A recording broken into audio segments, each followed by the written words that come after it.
देखो ये होता है ना, जैसे जो व्यक्ति गलत कर बैठता है ना, गलती हो जाती है जब, तो उसकी बुद्धि उस समय स्थिर नहीं रहती है ना। माने वो उस समय बेचारा एकदम दब जाता है मानसिक रूप से, उस समय वो बहुत दुखी रहता है भीतर से। लेकिन अहंकार के कारण वो अपनी गलती स्वीकार नहीं करता है, पर भीतर से वो बहुत दुखी रहता है, उसके भीतर ऊर्जा नहीं रहती, शक्ति नहीं रहती सहन करने की एकदम से। और तुम चाहते हो कि गलती होने के बाद भी तुम उसको टार्चर भी करना चाहते हो, गलत भी सिद्ध करना चाहते हो, और ऊपर से आशा ये रखते हो कि वो तुमसे अच्छा व्यवहार करे। बिल्कुल उल्टा है ना। एक तो वो असमर्थ हो गया है। अब स्वयं अपने जीवन में देखो ना यार, जिस समय गलती हो जाती है तुमसे, उस समय कैसा फील होता है, कैसा लगता है? कमजोरी महसूस होती है कि नहीं अपने भीतर में, बौद्धिक रूप से, मानसिक रूप से? असमर्थता प्रतीत होती है कि नहीं? क्रोध आता है कि नहीं? अहंकार जगता है कि नहीं, मुझे कोई गलत क्यों कह रहा है? आता है ना ये सब। तो जब तुम्हें ऐसा आ रहा है तो उसे भी आता होगा ना, सामने वाले को भी। हाँ, तो अब गलती हो गई है तो तुम उसको सपोर्ट करो, सहारा दो उसको, उस पर सवार मत हो जाओ। अगर उसको सहारा दोगे ना, तब उसका मन, उसकी बुद्धि, उसका अहंकार और तुम्हारा मन, तुम्हारी बुद्धि, तुम्हारा अहंकार अलग नहीं हो, सब एक ही तत्व में हो, अलग हो ही नहीं सकते हो, सब एक ही हो। शरीर से केवल अलग दिख रहे हो, हम तुम सब एक हैं, कोई अलग नहीं है। बस अहंकार के कारण, इच्छाओं के कारण से, कामनाओं के कारण से हम लोग अलग अलग दिख रहे हैं, बस केवल। अच्छा बताओ ईमानदारी से, तुम्हें मैं पराया लग रहा हूं क्या? ईमानदारी से बोलना अपने मन की बात।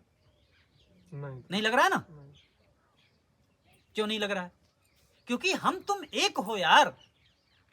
जो भाव जो मेरे हृदय में है, मेरी बुद्धि में है ना, वही तुम्हारी बुद्धि में अगर हो जाए तो तुम्हें फिर यहाँ आने की जरूरत नहीं रह जाएगी। हमारे जैसे तुम भी हो जाओगे, भले पैंट शर्ट पहने रहो तो क्या हुआ।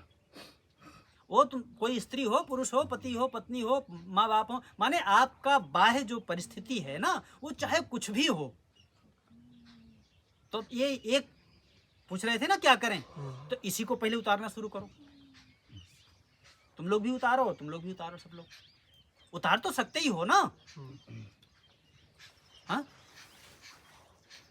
अरे मान लो तुम्हारे किसी संबंधी ने दो शब्द कह दिया, वो शब्द ऐसा था कि जरा कर्कश था, कटु था, हाँ, कड़वाहट थी उसमें, अच्छा नहीं लगता था। तो तुम गरजने बरसने के अलावा, प्रतिक्रिया व्यक्त करने के अलावा ये भी तो कर सकते हो कि अपने में वो शक्ति उत्पन्न कर लो कि सामने वाले के शब्द का कान में पहुंचे और तुम पर कोई फर्क ही ना पड़े। ये भी तो उपाय हो सकता है ना।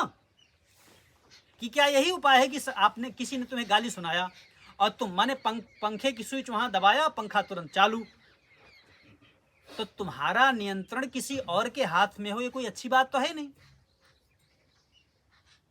हाँ, माने इतनी क्षमता विकसित करो अपने में। कब? हाँ, धैर्य रखो। वो कब विकसित होगा? वो तब विकसित होगा जब तुम्हारे भीतर में निष्कामता आएगी, जब तुम्हारे भीतर में सबके प्रति दया भाव आएगी, जब तुम्हारे भीतर में सबके प्रति प्रेम भाव आएगा, जब तुम्हारे भीतर में ये आएगा कि हम सब एक हैं, हम पराये नहीं है, गैर नहीं है, अलग नहीं है, हम सब एक ही हैं।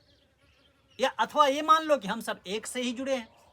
अगर ये ना मान सको कि हम सब एक हैं, मान लो बुद्धि स्वीकार करने में राजी ना हो, तर्क करे बुद्धि कि अरे हम एक कैसे हैं, वो पत्नी है, हम पति हैं, वो बाप है, हम बेटा हैं, वो भाई है, वो छोटा है, हम बड़े हैं, मान लो बुद्धि ना स्वीकार करे, तो ये मान लो कि एक ही परमात्मा के द्वारा हम सब जुड़े हुए हैं, इसलिए एक हैं। अथवा एक ही धरती पर हम लोग रहते हैं इसलिए एक हैं, अथवा एक ही वायु हम लोगों के श्वास लेने की व्यवस्था करती इसलिए एक हैं, एक ही आग हमारी तुम्हारी भोजन पचाती इसलिए एक हैं, एक घर में रहते हैं इसलिए एक हैं, हाँ, एक आकाश के नीचे रहते हैं इसलिए एक हैं। अरे एकता के लिए तुम चाहे जितने कारण खोज डालो, कारण पे कारण मिलते जाएंगे, लेकिन दोस्त तुम्हें चैलेंज है, तुम एक भी कारण बता नहीं सकते हो कि तुम किस कारण से अलग हो।